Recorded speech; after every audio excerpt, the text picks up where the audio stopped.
I gotta say, I'm feeling a little bit nostalgic making a video on a Riot game again. I never thought I'd say that. Never thought I'd say a Riot game as opposed to the Riot game. So it's a little weird being kind of back, kind of sort of back, but I don't know. It's exciting. Valorant, or the verb version of valorar, which in Portuguese means, I guess, to value or to attribute something as valued or desired, and I guess that makes sense because this game is really desired to washed up CSGO pros. Originally, this video was going to be for gameplay and discussing the gameplay of Valorant, discussing the differences between it and CSGO, what other games it kind of takes some inspiration from, what its mechanics are like, why Raze mains are window lickers, and so on. But as I was making this video, and as I was kind of working my way through it, I realized, oh shit, damn, people are talking about this. The game just blew up on Twitch, on YouTube, on different forums, on Twitter, and all they had to do was throw out a Twitter account, throw out a Twitter video, have Riot Games retweet it, and then boom, everyone was there. Not just for the game, for a closed beta of the game. And we're not talking DayZ closed beta. All right, and this unprecedented hype brought forth the idea for this video to talk about the insane genius level marketing that this game started off with and explain the different factors for particular situation. I have to stick a League reference in there somewhere. Come on. Main reasons why this game's marketing was so damn smart and how it blew up to an insane degree. So let's go ahead and start off with number one. Dude, have some safe gun etiquette. Don't point at me. I want to start off with the number one, not only most obvious, but incredibly smart business decision from both Riot Games and also Twitch as well. The mythical Twitch drop. Now, the RNG that is involved with this Twitch drop is very annoying, don't get me wrong. People waiting only 10 minutes for a key, other guys waiting 10 days. It just seems completely random, but it's smart for a multitude of reasons. First off, the Twitch drop idea is very annoying. However, I can think of a million betas where all the servers were just massively overclocked immediately. And while that is normal for a beta, it is much smarter to be able to slowly taper in new players into your game and into your servers so that you're able to maintain that server load, especially when you're all home at quarantine. However, the Twitch drop is an ingenious way to have that, it's like kind of, it's just within my grasp feeling about being able to join that little exclusive club with the Valorant beta, but also gets you to watch a whole bunch of people play it. It should be pretty obvious, a lot of the major streamers you saw who got drops immediately blew up to a massive degree. And while a lot of those numbers are a little bit oversaturated, they still were making ass loads of cash. Plus, this provides like a sort of reciprocation. Like you, random person, watching Twitch, eating some random quesadilla that you just barely made without burning down your kitchen. You got that Valorant beta key. You were picked because you watched, I don't know, Streamer Man 57 for 10 hours. And there feels like a little bit of reciprocity there. You know it's random. You know it was all just RNG, but for some reason you feel like a little bit of reciprocity. You want to give back. And so because of that, oh my God, the amount of subs that these really big streamers that are doing Valorant right now are getting is ludicrous. It is an extremely good financial decision because all those subs equals money for Twitch, all those viewers equal money for Twitch, and not only that, but those streamers, they feel that same reciprocity for Valorant. And it makes them want to keep on streaming it. Hell, even I felt this. When they finally released drops for everybody, I saw my viewer number spike a little bit. Sure, that might be just being inflated, of course, but I was getting a lot more people than normal. And it was actually doing pretty well for me, especially all things considered. And I was thinking, shit, kind of makes me want to stream some more Valorant. And so I kind of did do that. I mean, I already find the game fun, if a little bit very tilting, but combine fun and profitable, and oh, you've got me hooked.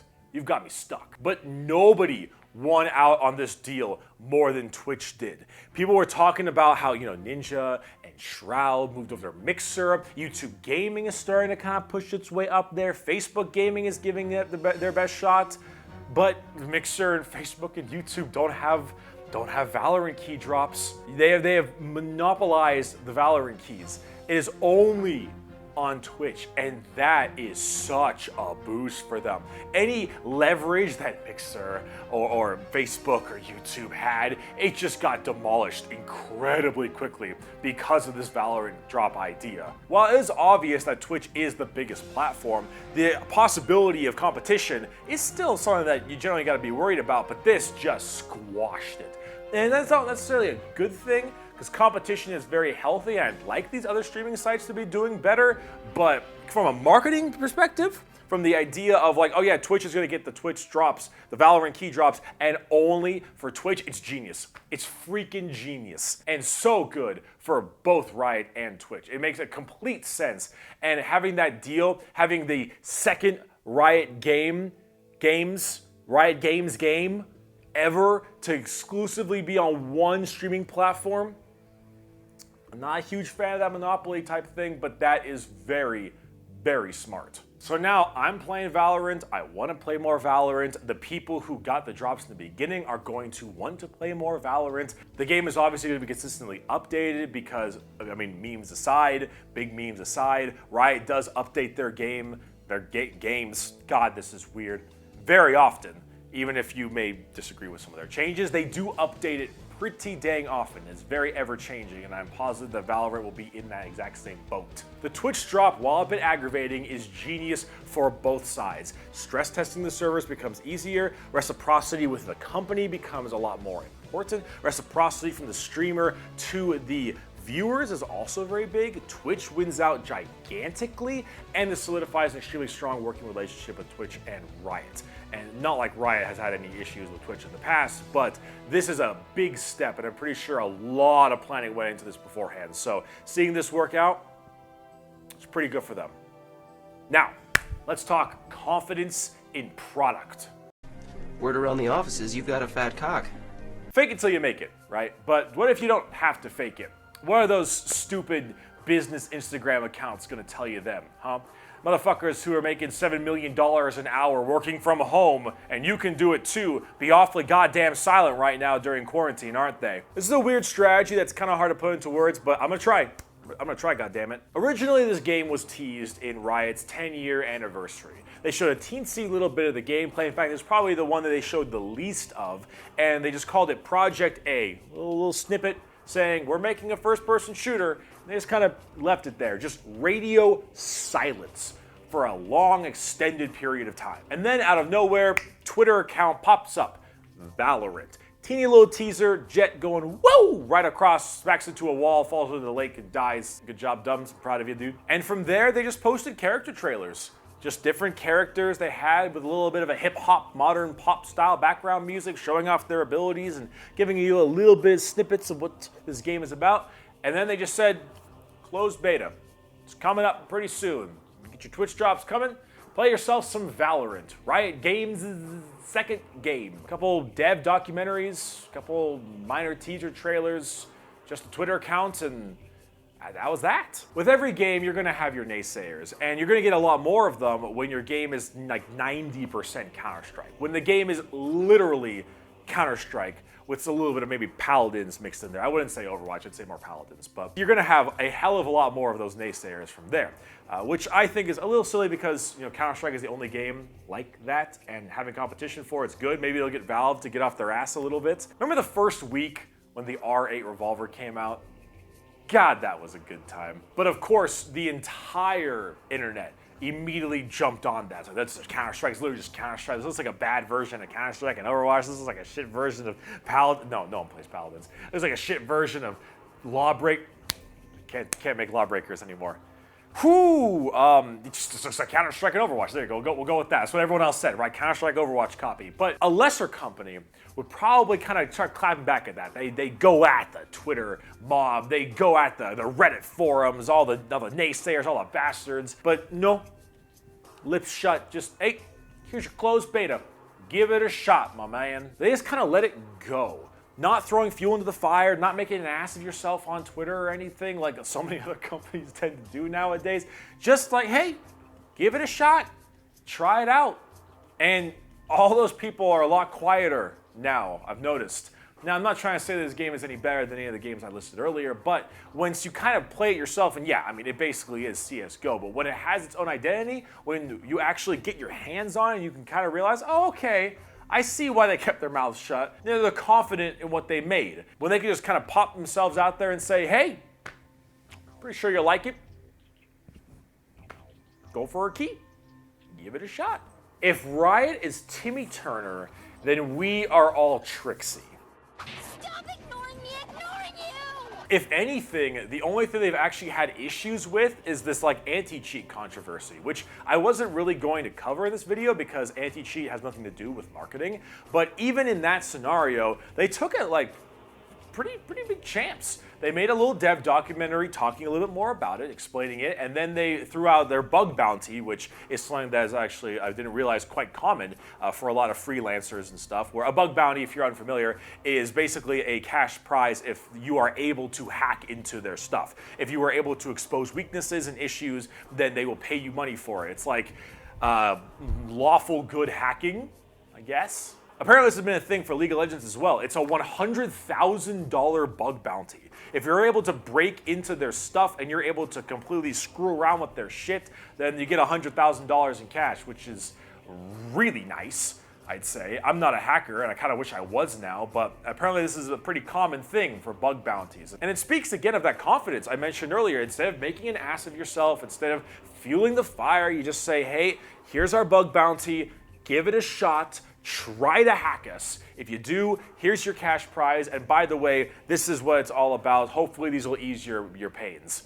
And then they just kind of left it. It's a hell of a lot better than saying nothing. And it's a hell of a lot better than saying too much. It's that perfect in between. Truth be told, I doubt 90% of the people who are complaining about it even really understand what it is. I mean, is there anything more gamer than complaining about something you don't understand? It's like top 3. If you want my opinion on it, I mean, this is old hat for me.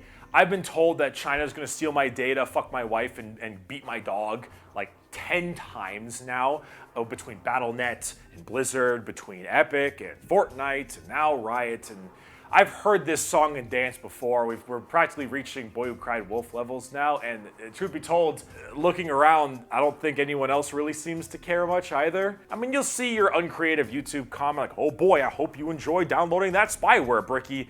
I heard the same thing when I was playing Hades all the time when it was on the Epic Store, or any kind of Activision Blizzard game at all. And then you'll have your Reddit thread or your Twitter post, and honestly, at this point, it's just, I just don't care. I know it's a hot take, please don't shoot me, Tiananmen Square, never heard of her, but I can't get this worked up about it when I own a freaking smartphone. If I'm gonna be worried about anything, it's not gonna be about downloading Valorant.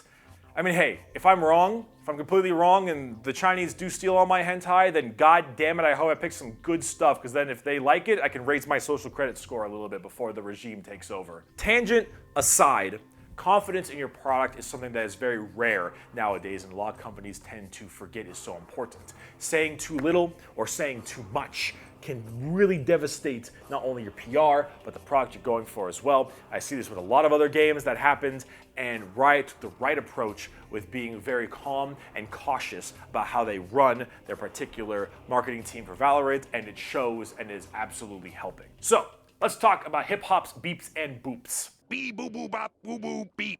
No, man, you're thinking of beep boo boo bop boo boo bop. You know what's hard? Art style. Art design is hard. Concept art is hard. Art direction might be the hardest. Art direction is one of those things that people don't really think about when they think of art in games. You know, you've got like splash arts in League of Legends, or you have character designs, or perhaps environmental artists. All things, map designers especially, all things very important. But I'd say art direction is probably the hardest and the most important out of all of it. For those who don't know, art direction, the work of an art director in overseeing the artistic aspects of a film, publication, or other media production. This is the overall direction and idea and identity of your product. A great example would be Blade Runner. Blade Runner is a dystopian cyberpunk, but combined with a 50s noir style to it. It's an old noir detective. There's rain and trench coats and somber music, but mixed with this futuristic aspect and dystopian future. For The Last of Us, it is a heavy, dark,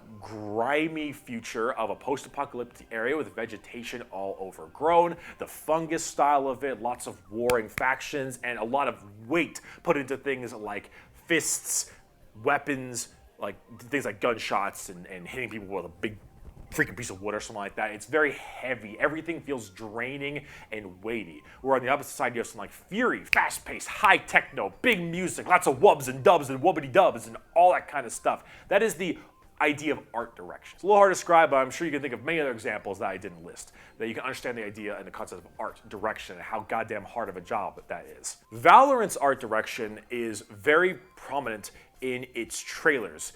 And the art direction of it is definitely a more cartoony style than something like CSGO, but it's not like a Fortnite cartoony level. It's something in between. Kind of has an Overwatch vibe, but a little bit more serious. Where Overwatch kind of has a little bit more of a playful, kind of silly thing. You got a hamster rolling around in a ball and shit. My favorite character, by the way, Hammond. Hammond mains. God bless America. Or Australia. God bless Australia. I don't have a good name for Valorant's art direction, so I call it Hip Hop Beat Boop. So Hip Hop Beat Boop art direction, at least for Valorant, is where all of their marketing material is very based on pop, rap, and different kinds of, not necessarily dubstep, but I guess EDM music. It's a very modern game, and I can explain this the best with the outro screen for all these trailers. This outro screen sums it up pretty well. It has that much more modern, simplistic style of it. It's not too over the top. It takes out a lot of little chunks of things like text, and it makes it feel a lot less weighty, a lot more light, and it also has that little electro, kind of snappy hip-hop style to it. And if you listen to all the background music of all the character trailers, they have the same thing, some kind of hip-hop music, some kind of rap music, entirely based on the character themselves. So the art direction of Valorant has that hip-hop beepity-boop feel to it while maintaining a mildly cartoony but not too serious style that it really presents. It's weird. It feels like it's taking inspiration from so many things, but at the same time, it feels very dead set on what it wants to be. I have never once had a Valorant game where I looked at the characters, I looked at the maps or anything, and I thought to myself, man, they really had a hard time figuring out what they wanted to do with this thing. I feel like everything was so meticulously crafted and changed, and while some things slip through the cracks and probably aren't as good as they should be, almost everything there is like, oh yeah, it looks like it's really fleshed out. You know, it's like they wanted it to be like this. This was their goal. Example of the opposite, when Sigma came out for Overwatch. I remember the trailer being incredible, but I remember Sigma's kit being just not very inspired. It felt kind of boring. The floating was cool, his auto attacks were really cool, his ultimate especially was great, but if I recall, that weird rock throw just didn't seem to fit. And that rock throw I think was supposed to be left over from an old Doomfist ability way back when. And then the shield is, I mean, fine, but it just feels like a weird Orisa shield, and it's like, the character is really cool and the idea is super cool, but it does feel like there's a little bit of issues here and there. Valorant doesn't seem like it. It seems like every ability, with the exception of maybe Brimstone's Stimpack, that could just be because it's kind of shit, all feels like it was made for that. And actually, I wanted to go back a little bit to that end screen. Valorant has a major tagline. It's defy the limits. It's a whatever tagline, if I'm being honest. It's fine. It's like defy the limits, you know, very competitive, but also kind of feeling of like, oh man, it's me, a player, my time to shine. Me, I'm hard stuck Diamond 4, but god damn it, I'm going to become challenger, and I'm going to be with TSM, I swear to god. It's good for all those kinds of players, people who really want to try really hard and get competitive about it, right? But the interesting thing, and I don't talk about this very often, especially with the video games, because it's kind of a hot button topic, but diversity, right? Diversity in games. That defy the limits part at the end is actually changed. See, this game is rather diverse. You got people from all over the place. You've got your Americans, you've got your England is my city, you've got your Moroccan, you got Chinese, Korean, Russian, hell, deeper hell. They're all over the place. And that defy the limits part at the end of the trailer is always in their various language. Now we can talk diversity in video games to the high heavens. And honestly, I just don't want to, because that is a rabbit hole I have no interest in getting down to. But I have always maintained a very specific thing when it comes to doing this. So long as you don't suck your dick about it, it's fine. I've noticed that the most when a company or a game really it's trying to show you, trying to prove something, right? It's like, oh my God, we are so inclusive. We are so freaking diverse. I'm telling you, this is the most diverse Battlefield you've ever played. A true triumph for the gaming industry. When you're super sucking your dick about it, it tends to come off as extremely try-hard and you lose people. An example of this that is the opposite of people doing it right, Apex Legends. Now, there are a couple articles in the beginning, like Bloodhound, I believe, was non-binary and Gibraltar was gay.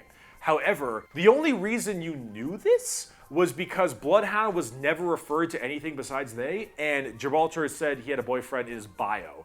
It's not like they're just going out like that. It's not like Gibraltar is taking bullets. It's like, oh man, my brothers, I'm really getting fucked in the ass here. Hey, my brothers, let's go win this match and go suck some dick tonight. Why don't we? Like, no, they're not doing that. I'm sorry. But no, they're not doing anything like that, right? No, it's just kind of there because that's like how it should be in real life, you know? Like your sexual orientation, your nationality, your race, it means very little in the grand scheme of the world, right? It's just a thing. And so when it's being done like that, where it's just a thing, where it's like, yeah, Sova's Russian. Defy the limits at the end in Russian. Got a cool like Russian motif song in the background. Yeah, that's awesome. A Cypher is a Moroccan robot? That's pretty cool. It's not like he's really going super hard on that. He just has the accent. He's Moroccan. It's kind of neat. Jet's from Korea. Phoenix is from the UK. And all their background music entirely matches it, too. Every character has a background song that is very particular to their region. Like I mentioned earlier, Russian motif. I'm not quite sure if, I don't know much about Moroccan music, but Jet has a much like kind of sassy, boss-ass bitch pop song to it. Phoenix has a modern rap. Viper has like a snake charmer thing in the beginning of it. It all has its own place. It's all very meticulously thought out. And it's also kind of smart on who they chose. Korea, because, you know, big video games, very competitive. China, obvious reasons there. Russia, CSGO, Smoke B. Come on, let's be real here. Also, Dota stacks. Just saying. Brazil, bringing back some old Mordekaiser jokes there. And also Moroccan, which I don't actually see a lot of nowadays. I don't see a lot of Moroccan characters in video games. That's pretty cool. That's kind of a new one. It's got a cool hat, too. Cypher is badass. I love Cypher. His voice is so sick. He's also quite funny. Oh, and it's not just like diverse characters, the hip hops, the beeps and boops, but it's also the trailer stuff. And now, let me know this. I know you know this like I do. Have you ever had that trailer that for a game that came out maybe 5 years ago, and you played the game all the way through, you played it, you beat it, it was good or it was bad, doesn't matter, but that trailer, oh, that was a good trailer. And you occasionally will go back to watch that trailer again because it's just such a cool freaking trailer, right? I do that every so often. There's an old Mass Effect 3 trailer I still watch every so often because it's just so nice. Or one of the Last of Us 2 trailers, the main one actually, where she's playing the guitar, I think is so good. Even though that game isn't out yet, but you get the point. Riot is king of this. We always see it as just cinematics, right? The Awaken cinematic, that Warrior cinematic recently, they're just cinematics to us, but they're really commercials. They're just big commercials. That's all they are, and we will watch that shit on repeat millions of times because it's just so damn badass. Come back to this video when Riot makes a cinematic as good as Awaken or Warriors for Valorant, because I know it's gonna happen, and when it does, I wanna be here so I can tell you I was right. That is important as well for those hip hop beeps and boops. Riot knows how to hype up a crowd. They've been doing it for 10 years. But speaking of Riot, let's talk about our last point. Word of mouth. Whoa. Nice cock. Good old word of mouth. If anything on this video you can be left with, this is the most important part. People like to talk, and when people talk, money is made. Riot Games had one game. One.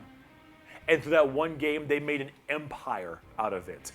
Nobody in the gaming industry doesn't know Riot Games. People who don't even play video games know who Riot Games is. They have carved a huge piece of stone and they etched in their initials right there. Burrito, bam. They were able to, I don't know if Fortnite was the number one, let's pretend like League was number one, but they were able to replace the number one game on Twitch by just making another game. They're mad, they're insane. But regardless, there is no better way to get people to talk about and have your product blow up than good old word of mouth. And the best way I can explain this, an example, is actually memes, meme culture. Bongo Cat, adorable, love them. Now, not really much of a meme nowadays anymore, but some guy just made like a GIF or just an animation or just even like an image of just this little cat on a table going ba ba ba ba ba ba ba ba ba ba ba ba ba ba ba, and then someone was like, hey, that's pretty funny. Yo, Jim, check this shit out. And that was all they needed to do. And now everyone else is doing it. Then everyone's making copies, they're making hardcore cinematics. Rasputin is now in Bongo Cat form. You've got people doing super high quality 3D animations. You've got meme panels. It's already become loss. Got you. No amount of advertisement spots, no amount of halftime shows, no amount of paid promotions will ever trump word of mouth. Now, you might get a little bit more word of mouth by doing those things, but it's more so the spark that lights the fire.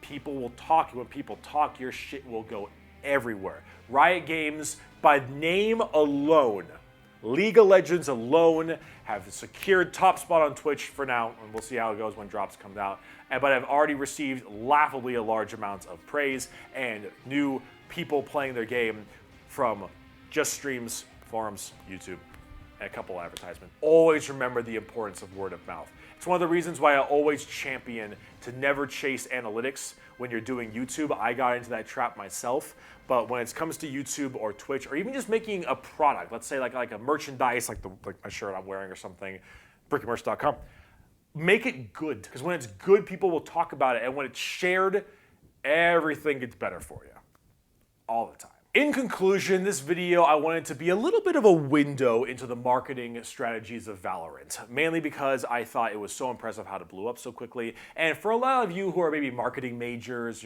or well, you were in college, quarantine is weird, but for any of you who study marketing and stuff, this might seem like old hat to you, this is some like just simple stuff, and that's kind of what it was. But I just wanted to discuss it, and I wanted to kind of show, I don't want to say appreciation, because at the end of the day, it is just hardcore marketing, but I wanted to point out the very smart way this went about and how impressive this was compared to so many other marketing gimmicks. As for how Valorant is, it's good. It's pretty good. It's aggravating beyond belief, super sweaty and try-hard. And I gotta say, I'm a Call of Duty and Halo person. I grew up with that. This is impossible for me. It's more like CS 1.6 than CSGO apparently, but this game is so freaking difficult to be able to properly play. But I'm doing my best. I'm trying, and hopefully as I play better and I learn a little bit more, I'll end up becoming a tad bit better at the game. Never thought I'd be practicing before matches, but here we are. Probably make a video on this game when it comes out. I don't want to make it during closed beta, like a review or something like that. I like to wait a little bit because I don't want to get too far into it right immediately when there's still some time left before the game actually even comes out. And it's not really fair to rate a beta. That's obviously going to be a beta for short, unlike some games. Anyway, a huge thanks to my patrons and supporters, subscribers, both on Twitch and YouTube, for helping me out. I know during this time it's pretty insane, and I really appreciate it. However, I do want to make it clear, please take care of yourself first. If you were a subscriber or a patron of mine, or you still are, and you're hurting for money because of quarantine and everything, please go check to make sure you're not paying a monthly subscription to me that you didn't know you were, and you need to cancel it, because I mean at this point anything is a big deal, right? Especially for those of you who are out of a job and stuff. And so please don't accidentally just be letting a monthly thing keep going through if it's not something that you can do, okay? You take care of yourself far before you take care of me, okay? I'm all right. I'm doing okay. I appreciate all of you that are, but you matter first, all right? Look out for number one. This is a threat. This is a threat, all right? You better go and check that shit right now to make sure. Not just that, everything, okay? All your monthly subscriptions. Make sure you're not paying for something you don't want.